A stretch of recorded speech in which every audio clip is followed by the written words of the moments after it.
Go live in a second, getting a drink. Going live in a moment. Almost time to go live. I'm gonna go live in a minute. See if I get a couple people in here first off. Don't like to start late. Technically, I'm already a minute late, but we're just gonna wait a few more seconds, wait to see how many people come in. I know some people have mentioned that they're not getting the notifications. I wish I had an answer for that, but that seems to be happening to every channel.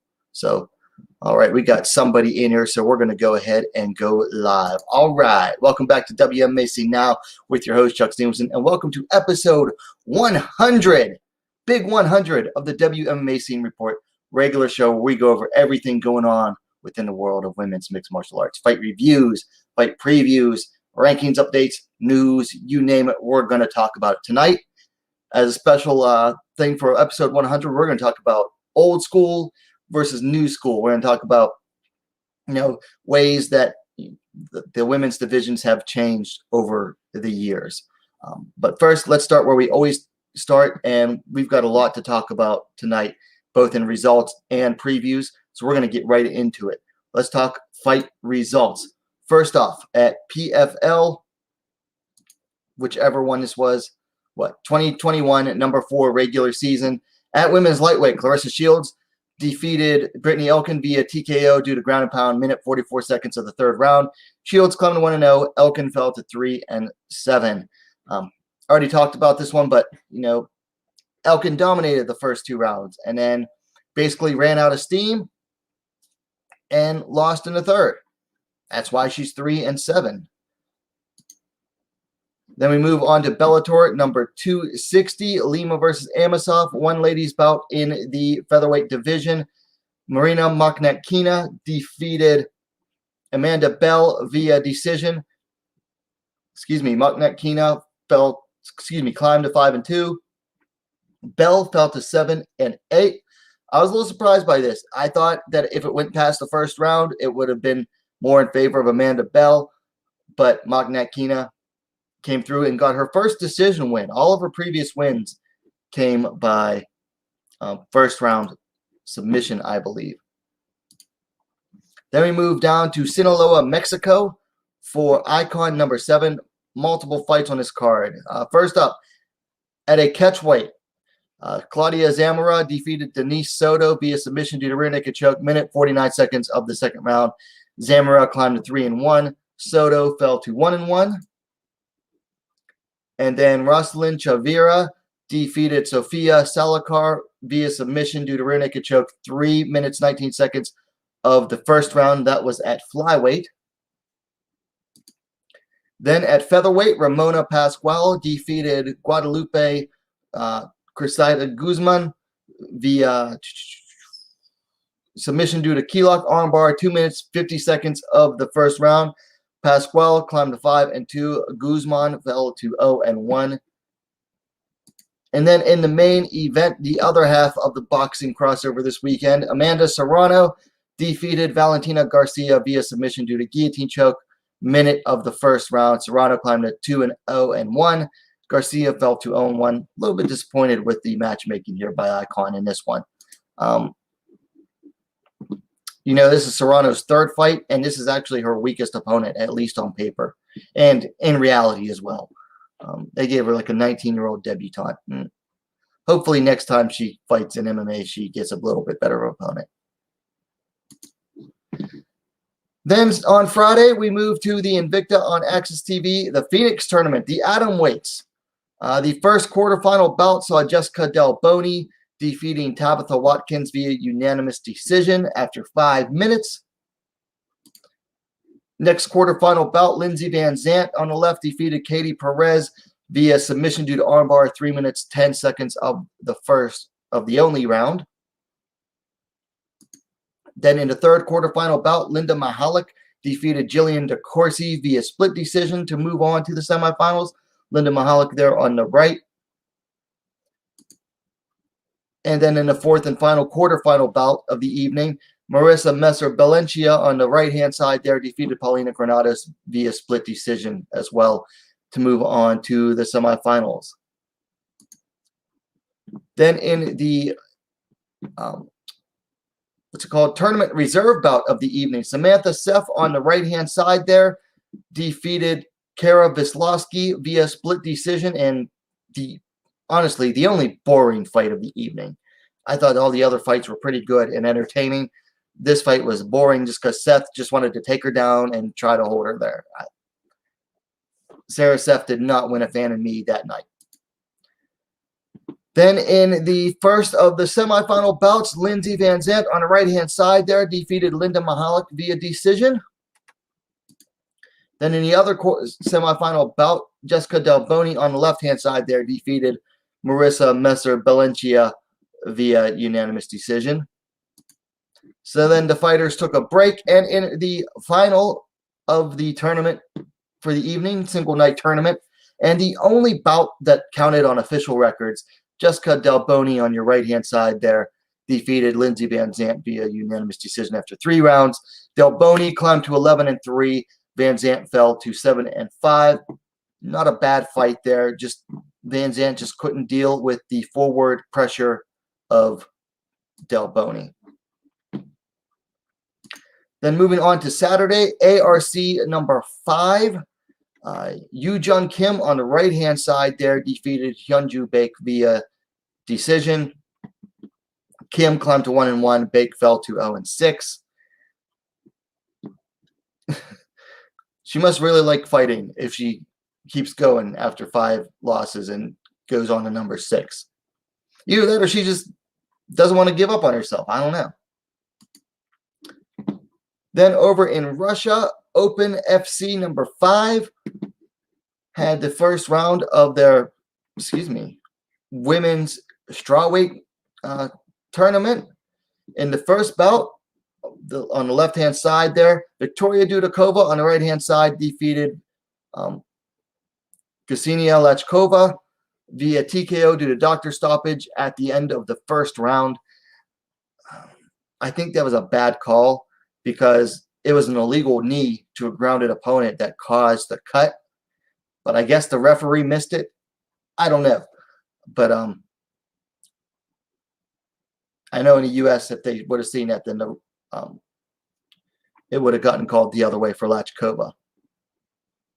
Then in the other bout of the day, Maria Shutova on the far right there defeated Anna Rudenko via split decision.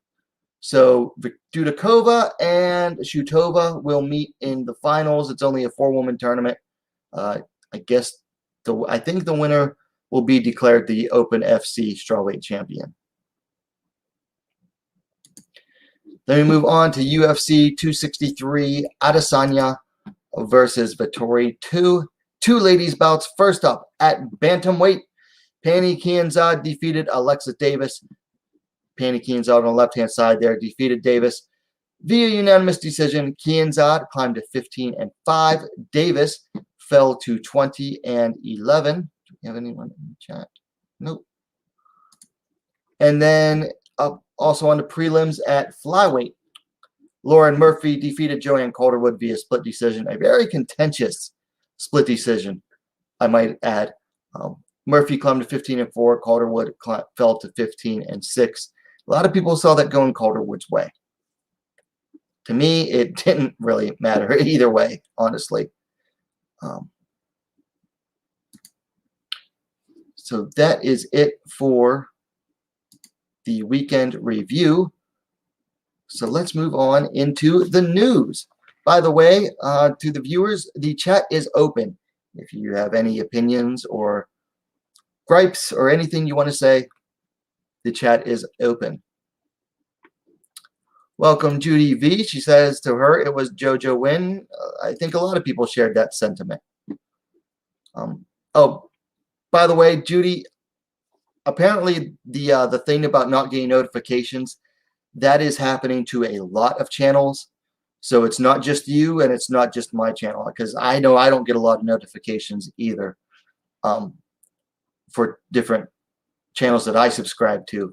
when they go live or when they post a video. Like you put notify for all, and then you don't always get it. So unfortunately, I don't know what to say about it other than YouTube's effing up. Anyway, into the news. First up, Almighty FC goes down September 25th in England. They have a strawweight co-main event. Lanchana Green, Ultimate Fighter veteran, coming in at 3-3-1, taking on Jade Barker, coming in at 2-3. Then at UFC on June 26th, that's next weekend, a bantamweight bout. Julia Avila coming in 8-2, taking on Yulia Stolyarenko, coming in at 9-4-1. That bout was supposed to take place back in like April or May, and then it got rescheduled to next weekend. Then Bellator 261 goes down next weekend, June 25th. The co-main event is going to be a flyweight bout between Liz Carmouche coming in 15-7, taking on Kana Watanabe coming in at 10-0-1. Ooh, that's going to be a tough one for Watanabe because Carmouche tends to find ways to make, I don't know what it is, but she makes opponents fight her fight. And then it's basically nap time for everyone watching. Then Titan FC 70 goes down July 2nd in Miami, and it will be live on UFC Fight Pass. They added I think this is at strawweight, 5-time BJJ world champion Talita Alencar making her pro debut, like I said, taking on Stacy Vega, who's coming in at 0-1-1. Then UFC added an event on August 28th. They booked a flyweight bout between Tracy Cortez coming in 9-1, taking on JJ Aldrich coming in 9-4. You know, I feel bad for JJ Aldrich because she is one of those fighters that the UFC, every time they want to push someone, she's one of those fighters they match the fighter receiving the push against. I don't know what it is. I mean, Barber, a few other fighters, it's like she's the girl at the flyweight division. If they're trying to push a fighter and they're trying to push Cortez right now, JJ Aldrich is one of those fighters that they get matched up against. Ashley Yoder is one of those fighters at strawweight, but at flyweight, it's JJ Aldrich for some reason. I think it's because, you know, she's tough and she's technically proficient. She's not nearly as athletic as some other fighters, and a lot of times she'll lose to, she's a good test, is what I should say. Like, she's a good test, but a beatable test. You know, a passable test for fighters that the UFC is trying to push. Anyway, moving on. Deep Jewels fighter and former Idol Group member Nanaka Kawamura, who has a pro record of 3-5, has announced her retirement from MMA. And you're probably thinking, well, what's the big deal? She's only 3-5. She was fun to watch. She fought her heart out. Entertaining.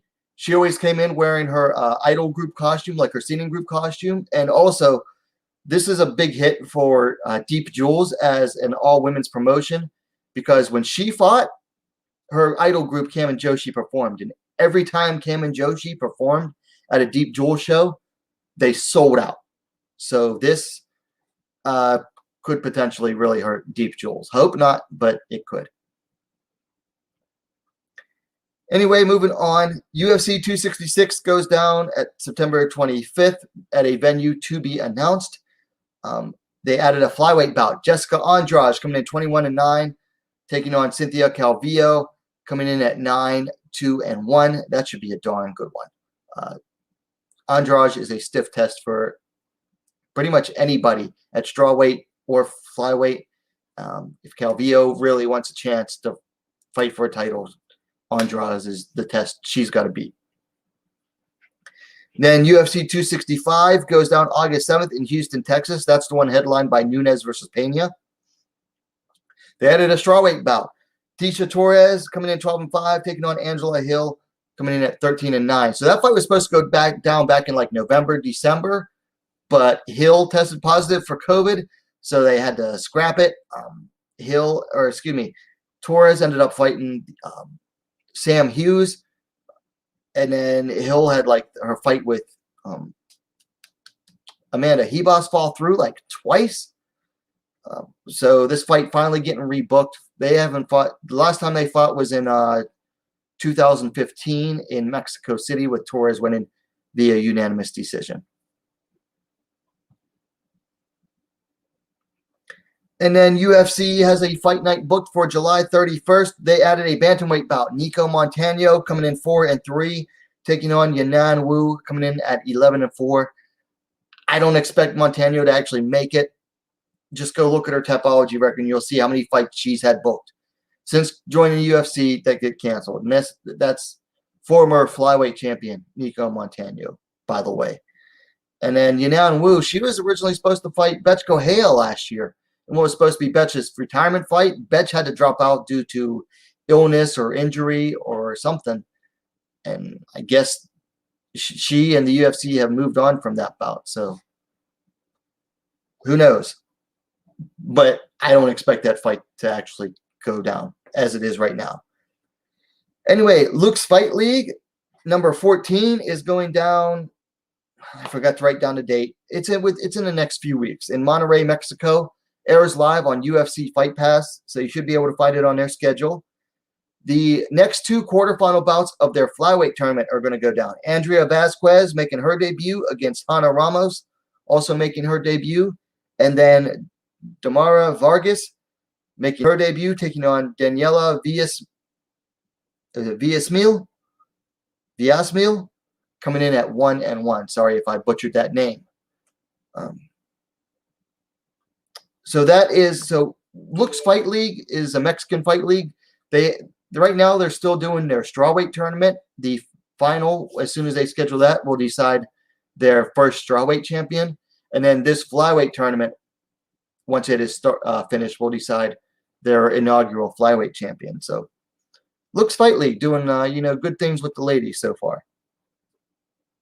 Then Hexagon MMA 1 goes down July 9th in Paris. Good to see French MMA, picking up really fast.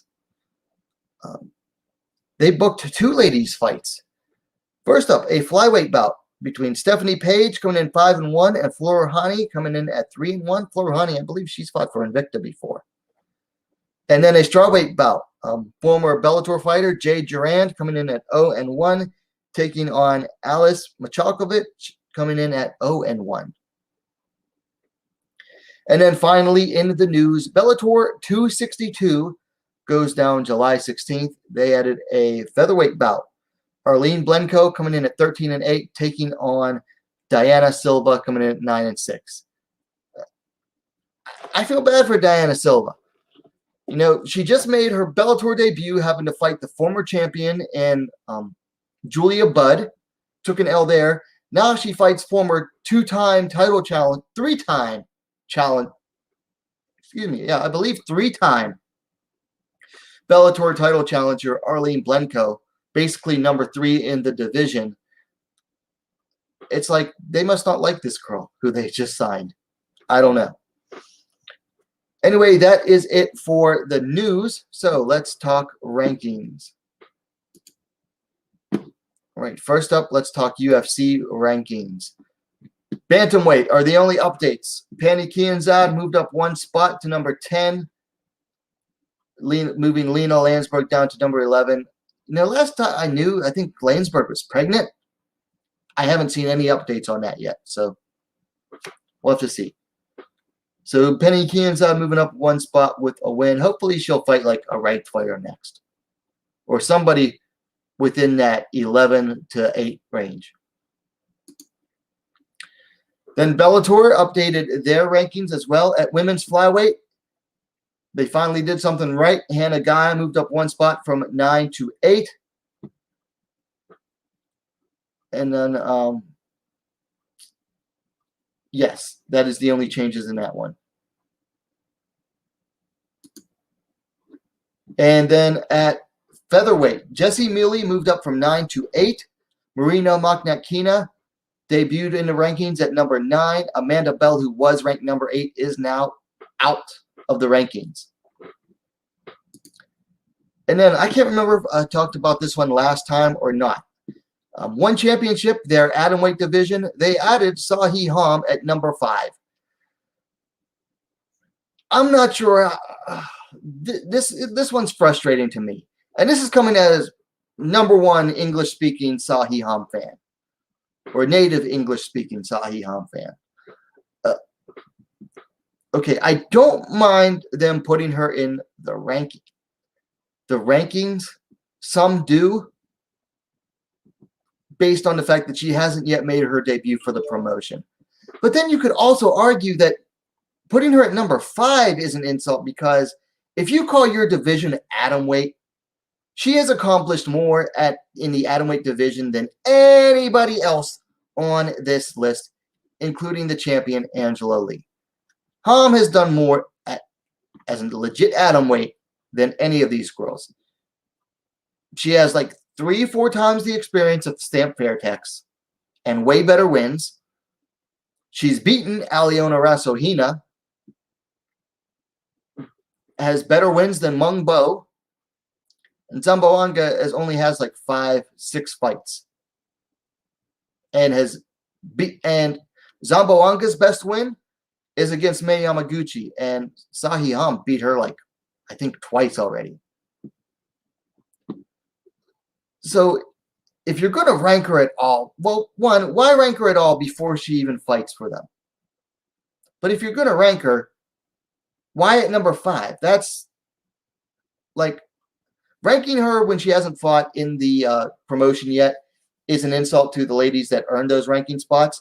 But then to rank her so low is an insult to Ham, who has accomplished more than those other ladies that are on that list.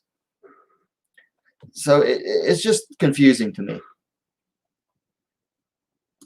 I believe that is it for the rankings. So we got a couple questions. Okay. Tough one. Yep.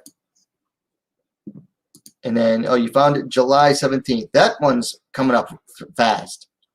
I got to start talking about that fight and watch some tape. But I'm really excited for Miesha Tate's return. I am. You know, that the bantamweight division just really lost something without Miesha. So moving along to the fight previews. First up,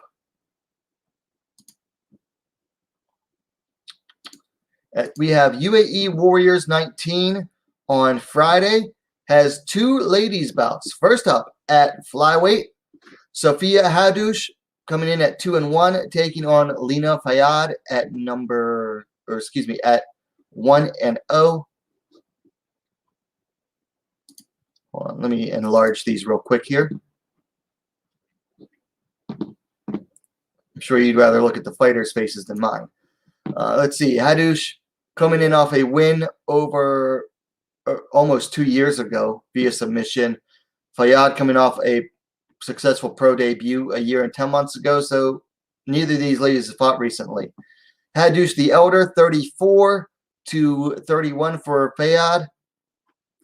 No other stats listed for Fayyad. Hadush is listed at 5'9", 176 centimeters.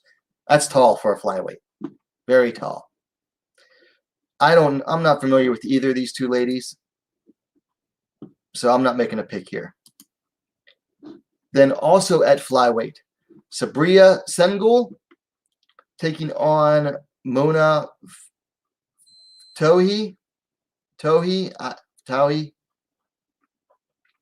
I'm not sure. It's a French name, apparently. Zero stats available for Mona. Apparently making her pro debut. Sengul coming in 0-1.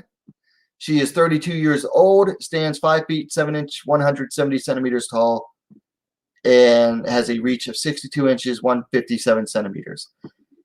If you didn't get to see Sabriya Sengul's lone MMA bout, she fought Denise Kielholtz in Bellator, got dropped with a punch, and then choked out, and then complained about it in the ring, and then complained afterwards that it was supposed to be a kickboxing match, and then about Kielholtz demanding it like last minute that it be an MMA bout. I don't know. This is another one I can't really make a pick for, but I like UAE Warriors as an event overall. You can check them out. I think it's at uaewarriors.com if you want to watch their event. Also on Friday, Game Bread Bare Knuckle MMA. All right. Bare Knuckle is getting into the MMA business with Jorge Masvidal. That's where the Game Bread name comes from.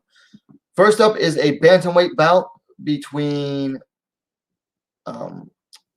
Danielle Wynn, and I'm not sure this other girl's name because it's not listed on Tapology right now.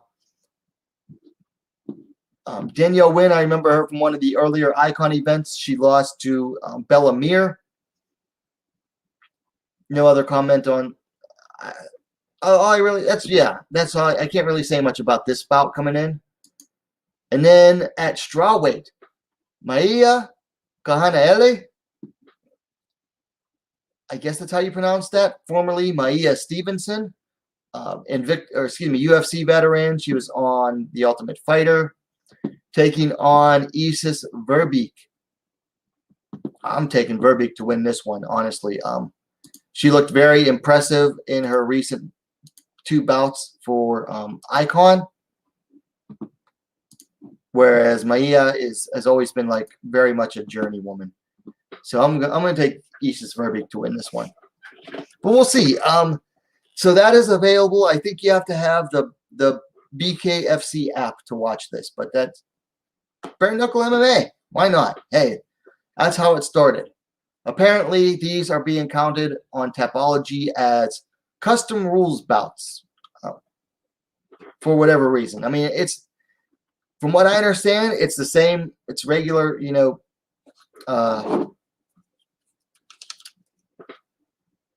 like unified rules, just without the gloves. But whatever. Then we move on to Deep Tokyo Impact. The first round, apparently for a Saturday morning, like early Saturday morning or late Friday evening, early Saturday morning, Deep is having 2 different events on the same day. Both are being called Tokyo Impact. There's Tokyo Impact first round and Tokyo Impact second round. 2 pro ladies bouts, one on the first round card, a microweight 97-pound bout. Kyoka coming in, taking on Reina Kobayashi. Both are making their pro debuts. That's all I really know about these 2. Nothing listed on Tapology, but 97 pounds. That's tiny. And from what I've heard, this Kyoka is even small for that division. She's got to be like super tiny. Then in the second round of Deep Tokyo Impact has a ladies flyweight bout. Or no, it's saying 128-pound, 58-kilogram catchweight bout. Marina Kumagai taking on, I don't know if this is Tia or Tea.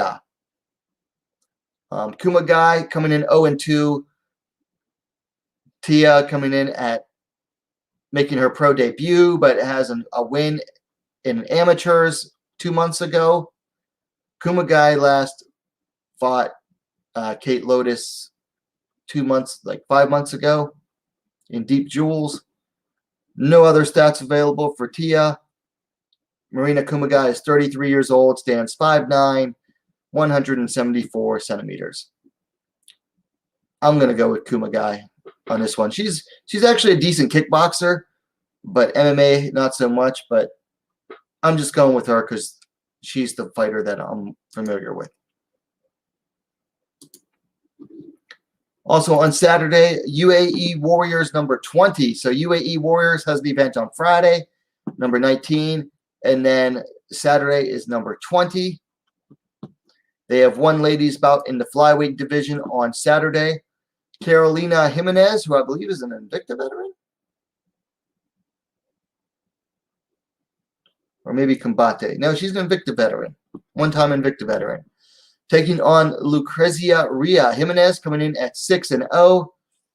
Rhea coming in at 8-2, but looks like she's on a nice, at least a 5-fight win streak. Both of these ladies fighting for the first time in over a year and a half. Jimenez is the elder fighter, 36-28, but Rhea stands 1 inch taller, 5'6", 168 centimeters to Jimenez's 5'5", 166 centimeters. Rhea has a nice reach advantage though, 67-inch, 170 centimeters to Jimenez's 63.8-inch, 162 centimeters.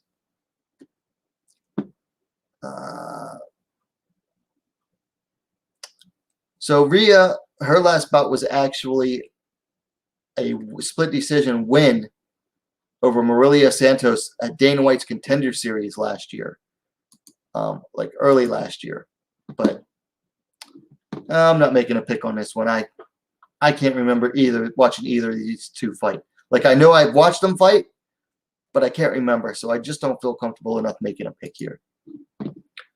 So then we move on to Octagon number 25. And I am bringing something topology yet. So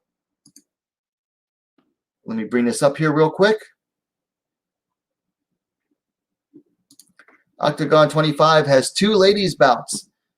At bantamweight, Marta Volacek on the left-hand side there, taking on Rizlan Zoak coming in. Let's see. Volacek coming in at 4-3. The Lioness of the Atlas, Zoak, coming in at 4-2.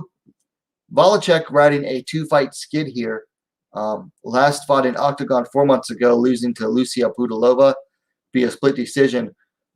Zoak just halted a 2-fight skid just shy of 2 months ago, picking up a unanimous decision win. See, Zoak's the elder fighter, 35-33 for Volacek. Volacek's the taller fighter, 5'7", 170 centimeters to Zoak's 5'5", 165 centimeters. No reach listed for Zoak. Volacek is listed at 67.7 inches, 172 centimeters. I can see this one going either way. You know, they're both okay, decent fighters, decent enough fighters for their experience and skill levels. Zoak is, I believe, a judoka. Can't really remember what exactly Volacek's, like fighting style is or base is. I think I'm going to go with the momentum here. So I'm going to go with Rizlan Zoak to win this one. And then at strawweight, one-time Bellator fighter Monika Choklakova taking on Julia the Eagle Chanello. The Slovak Choklakova coming in at 1-0. Made her pro debut with that Scorpion Crunch submission win over Jade Durand in an atomweight bout. That was 8 months ago. Chanello coming in off a loss most recently. Wow, 2 weeks ago. So it'll be 3 weeks to the day since her last fight. She's coming in, taking on Monika Choklakova. Chanello's the elder fighter, 28 to Choklakova's 25. Nice height difference here, though, in favor of Choklakova. 5'7", 170 centimeters to Chanello's 5'3", 160 centimeters. Let me look up Chanello's record here real quick. I want to see if she's mostly fought at strawweight, because Choklakova, very much a beginner fighter, and had her pro debut at atomweight, whereas this girl she's taking on looks like she has fought mostly at strawweight. So she's taking on a more experienced fighter, moving up a weight class to do it. Granted, I'm amazed Monika Choklakova even made atomweight. Yes, she is rail thin, but still, even being super thin at 5'7", for her to make atomweight, I said that I believe I remember that made her like the tallest atomweight on record. I'd like to see Choklakova get the win here, but I'm going to go with Chanello. What is her what's her? Giulia Cinello, with a very Italiana spelling too. Giulia. I do love the Italian. I can't speak Italian, but I love that language. Just anyway, moving along on Saturday, UFC Fight Night, Korean Zombie versus Ige or Eeg. By the way, it is Korean Zombie Fight Week, so you all know who I'm cheering for. Anyway, let's get down into the ladies' bouts. First up, flyweight bout. Lara Procopio taking on King Casey O'Neill. Procopio coming in at 7-1. King Casey undefeated at 6-0. Procopio coming in off a win over Molly McCann just shy of 4 months ago. Before that, had a loss in her UFC debut to Carol Hosa via split decision. That was up at bantamweight. Excuse me, if I remember correctly. Casey O'Neill coming in off her UFC debut, was that just shy of 4 months ago, over Shanna Dobson via TKO. Let's see. Procopio, the elder by 2 years, 25-23 for O'Neill. O'Neill, however, a couple inches taller, 5 feet 6 inch, 168 centimeters to Procopio's 5'4", 163 centimeters, and has a reach as well, 69 inches, 175 centimeters for O'Neill to Procopio's 67.5 inch, 171 centimeters. This is a weird one. This is a weird one to pick. Not gonna lie, this is a weird one to pick. Neither of these two strike me as the most athletic of fighters. If I had to go for athleticism, I would probably give it to O'Neill, though, but neither of them are the most athletic of fighters.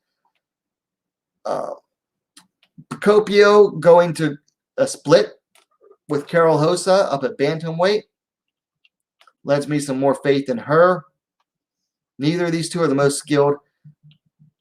I think I'm going to go with Procopio over this one. I'm cheering for O'Neill, but I'm picking Procopio. For me, O'Neill is just, she's still too one-dimensional for the UFC.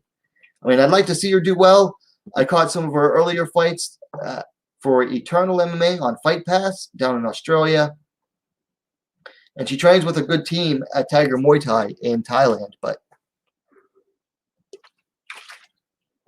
I think I just got to go with Lara Procopio to win this one.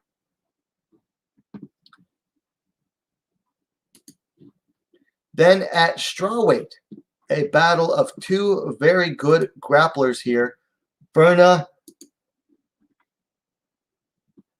Kakara Janjidoba taking on Kanako Murata. Janjidoba coming in at 16-2. Murata coming in at 12-1. Janjidoba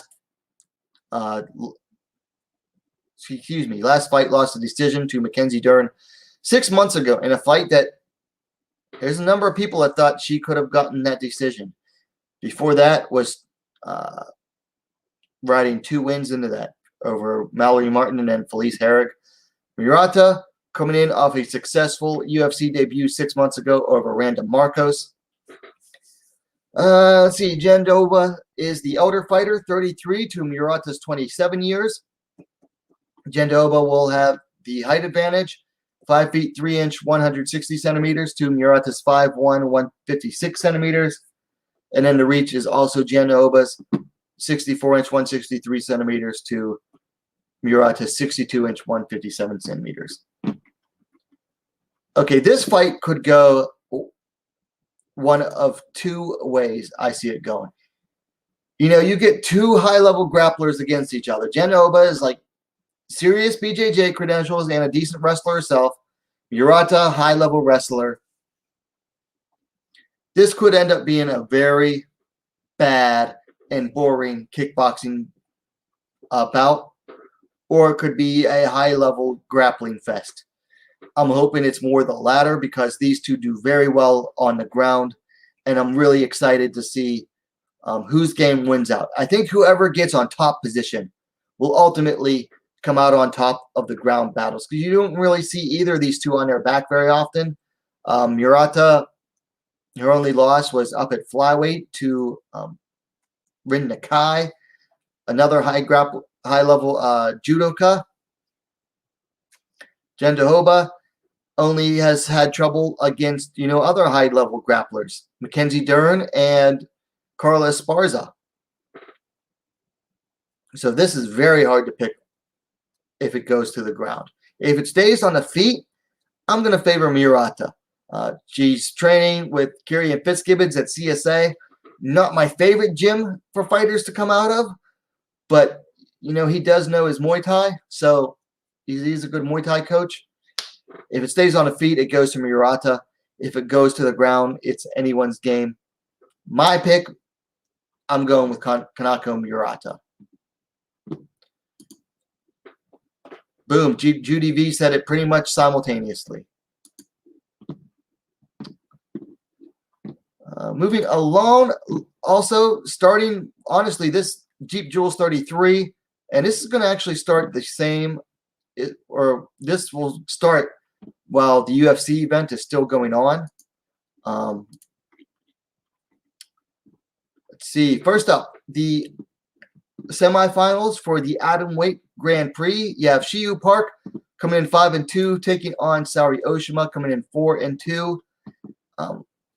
I just released a full preview for both the Grand Prix finals and the full Deep Jules 33 fight card.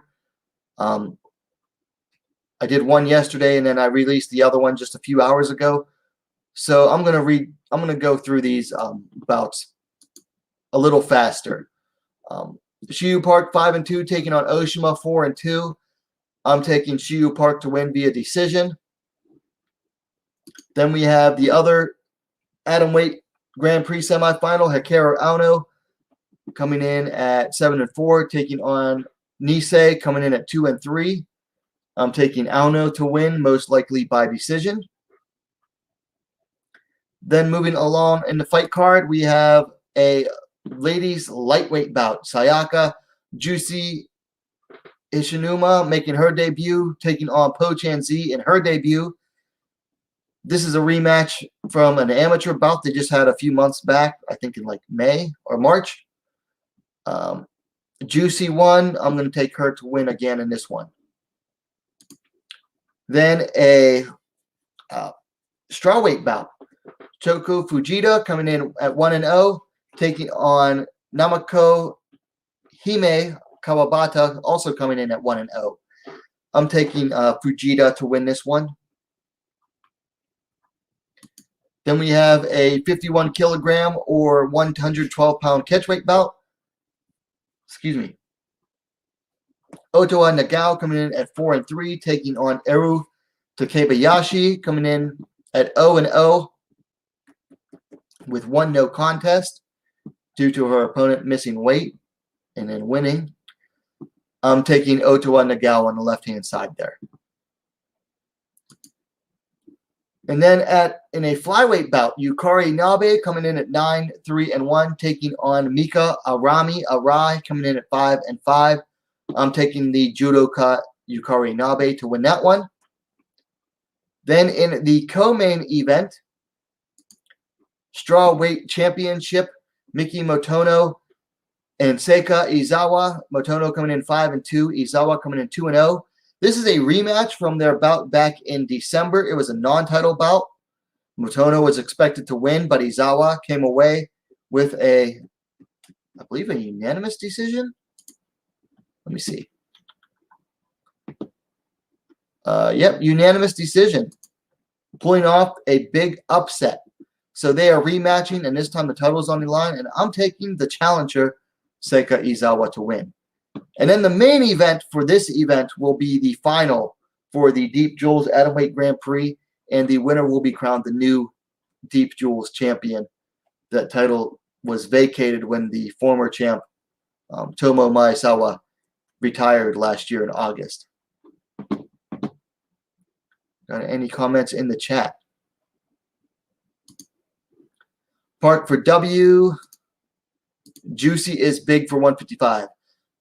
So she's actually a lot shorter than Po-Chan Z.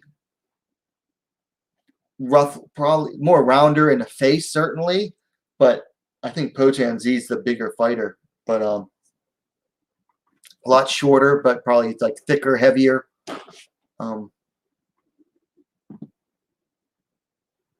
I'll have to put a link up in that fight somewhere, but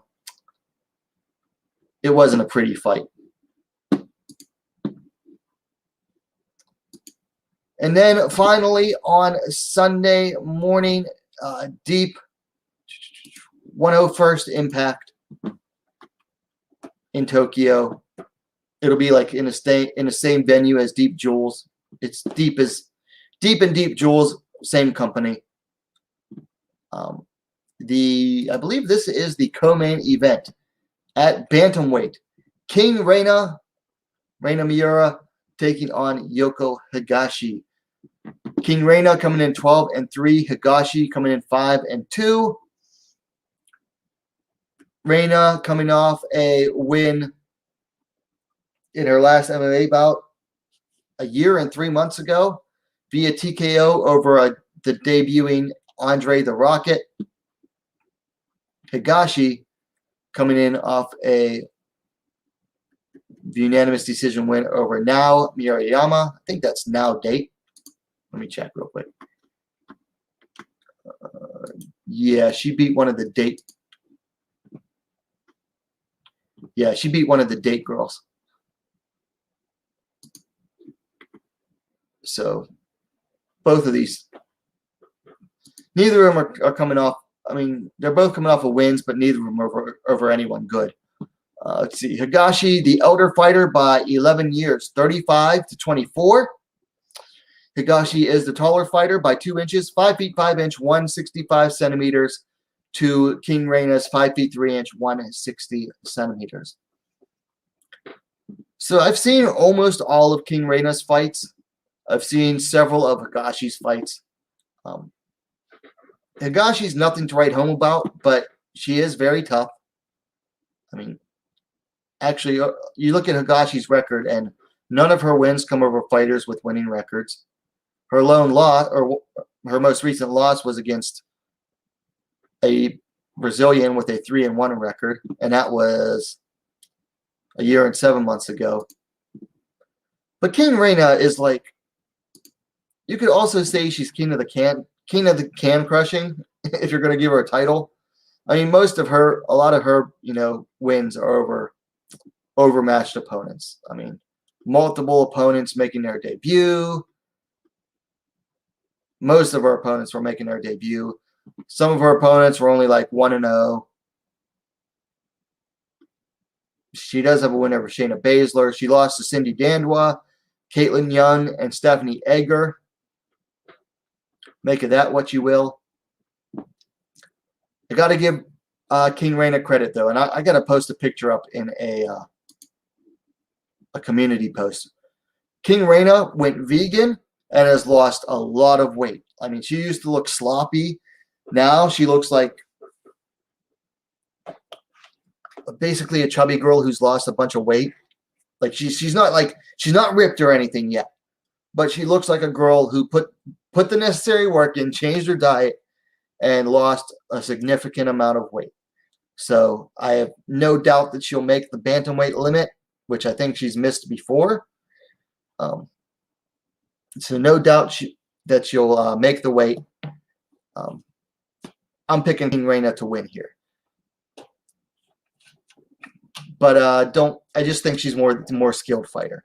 But don't underestimate the mom strength of Yoko Higashi, because she brings her kid to her fights. So don't underestimate angry mom strength.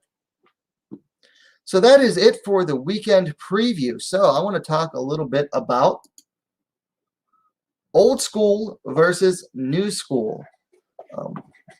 I had a bigger segment planned out like a while ago, and then I just wasn't able to get any of it off the ground. So I want to talk about old school fighters versus new school fighters. And I got a good list of some old school fighters and some new school fighters. So the new school fighters, should be familiar to everybody. Rose Namajunas, Kana Asakura, she's the future of the Japanese women's MMA right now. And then Alexa Grasso, of course. Then the old school fighters.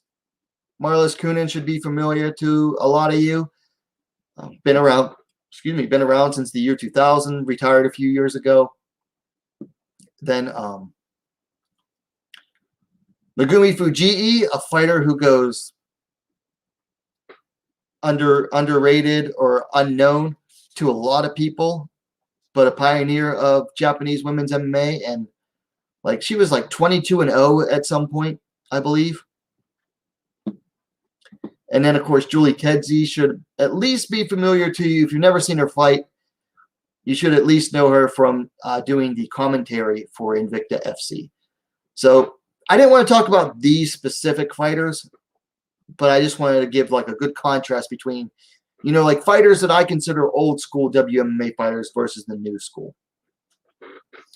So I wanted to really talk about the differences between like when the ladies on top there were active compared to nowadays when these younger fighters are active. So I just talk about, what has changed with the women's divisions. So the first thing I want to talk about is fight opportunities. You go back to the early 2000s, there was practically nothing for the ladies. Okay, you either had to go to Japan and fight for the likes of Smack Girl, which only had like 3-minute rounds, limited ground rules, like very limited ground time on the ground. Yeah, or you might be able to get a fight with Shudo, or I don't think Pancrase had ladies bouts back then. Basically, it was Smack Girl or nothing. Deep had some ladies bouts as well. And then you come to the U.S., like Julie Kedzie made her debut, her start with Hook and Shoot. If Hook and Shoot wasn't putting on, fights for the ladies, good luck finding about. The ladies' bouts were few and far between back then. I mean, Hook and Shoot had like 2 or 3 all ladies bouts or events, but other than that, you had to get like an odd ladies bout on a fight card wherever you could find it. King of the Cage had 1 or 2 way back then. Bodog Fights started to do it in the mid 2000s. But man, Judy says good night. Have a good night, Judy. But yeah, the old school ladies, they took the bouts when they could get them, where they could get them, and they fought whoever they were given. They fought at whatever weight the fight was made at, whatever they could agree to. I mean, Megumi Fujii, I think she fought as high as like 145. And she'd probably be an atom weight in today's world. Mostly fought at straw weight when she could. So you basically had to fight open weight or like bantamweight, flyweight. Good luck finding a smaller bout. So ladies fought, everywhere they could back then. Nowadays, you got 4, well, okay, we'll say 3 women's divisions in UFC with a belt for a 4th. You have Invicta FC in the US. You have Deep Jewels in Japan. You have One Championship. You have Bellator. You've got LFA, Octagon.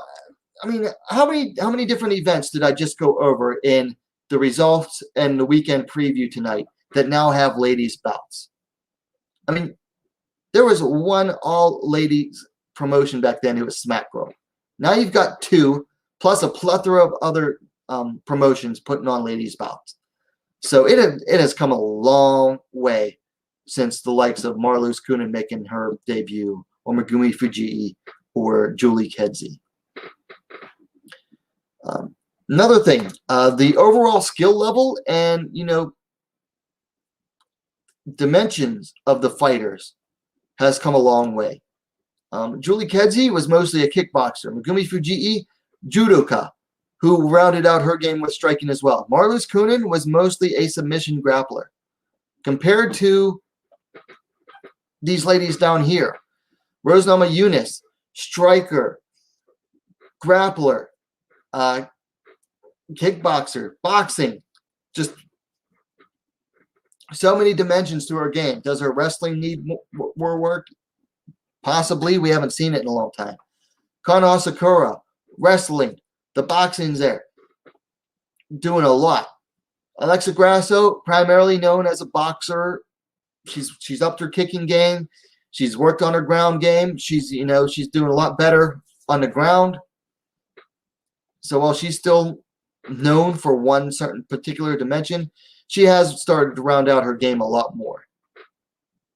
So the overall skill level and just the well-roundedness of the ladies has really come a long way. Now, are there some one-dimensional fighters in the ladies division still? Oh, yeah. But compared to, like, when the ladies up top started, and it was all mostly one-dimensional fighters, it's totally different game nowadays. What else? Training. Wow. Okay, the training opportunities for the ladies, it is night and day between the early 2000s and now here in 2021. Back then, a lot of gyms didn't want anything to do with lady fighters. They didn't take them seriously. So if you could find a gym that would train you, man, that was like finding a gold mine. And the ladies will tell you that. Whereas nowadays, gyms want lady fighters. Why? It brings in more. It's more opportunity for them to make money. It brings in more opportunities for their fighters to get into bigger shows, and also honestly, just the entire culture in MMA has changed to favor the ladies. I mean, the ladies have so many more training opportunities. Whereas before, if you found someone that would train you, you were not leaving them ever. Basically, like you stuck with them because they would train you. Whereas nowadays, I mean, whereas Nama Yunus, she went from Rufus Sport to Elevation, is a great example. Other ladies have gone from Brazil to the U.S. to train. And who's another one? Marina Moroz went from the Ukraine to Kay's Dojo in New Jersey. And then now she moved south to American Top Team a while back. I mean, there's just so many more opportunities for ladies today. So the new school ladies have it so much better than the old school ladies. Pay. Okay. Pay still sucks all around. Definitely.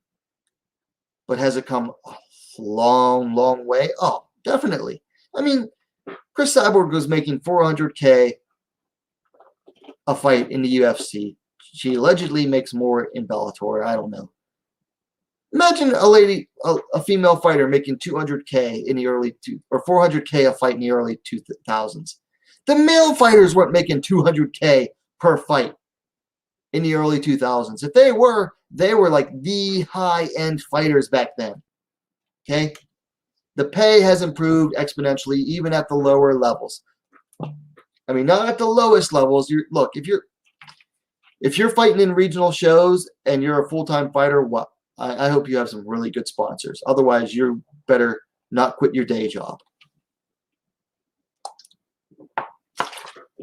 But overall, has fighter pay improved for the ladies?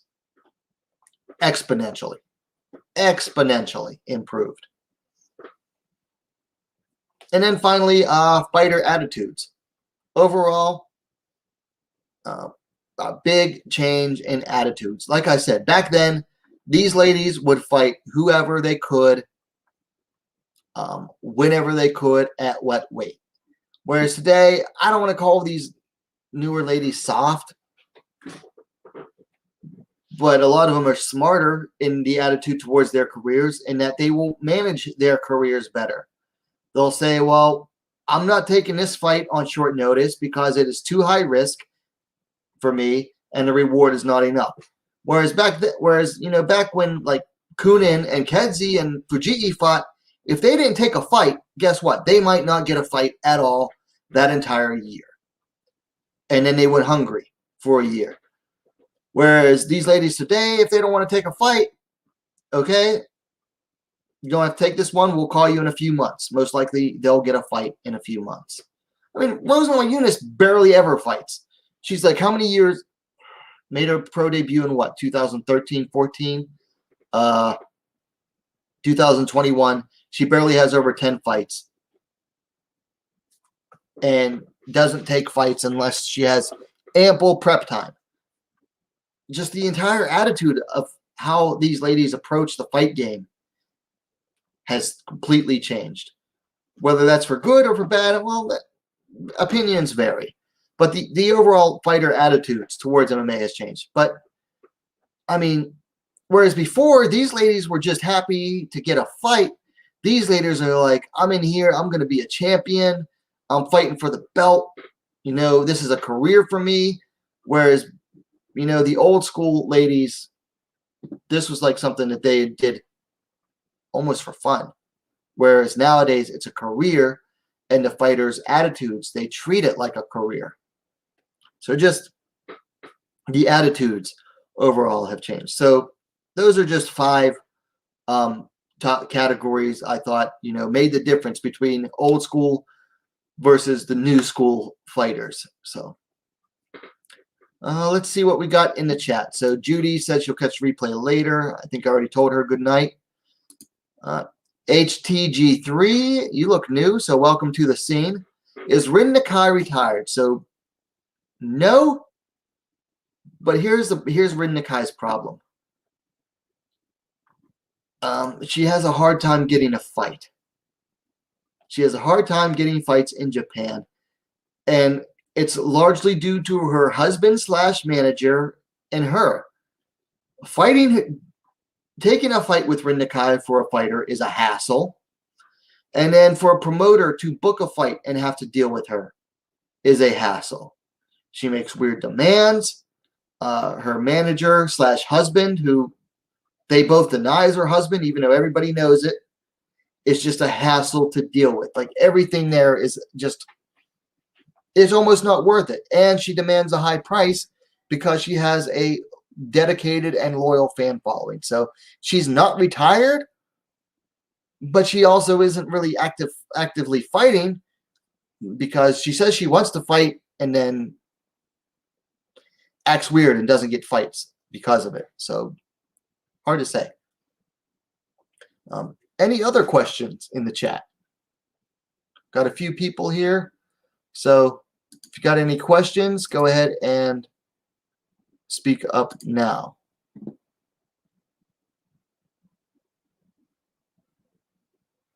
Any questions? Go ahead. Just wanted to check the number of likes. So no other questions. So that's really all I have for tonight. Thank you to those who watched or tuned in and that tuned in live. If you are catching it on the replay, let me know your thoughts on anything covered in the comments down below. Forgot to mention this earlier, but please give the stream a like. That helps get the algorithm going, even on the replay. And while you're at it, go ahead and subscribe to WMMA See Now, the most complete women's mixed martial arts dedicated platform on YouTube. Thanks for watching. We'll see you next week.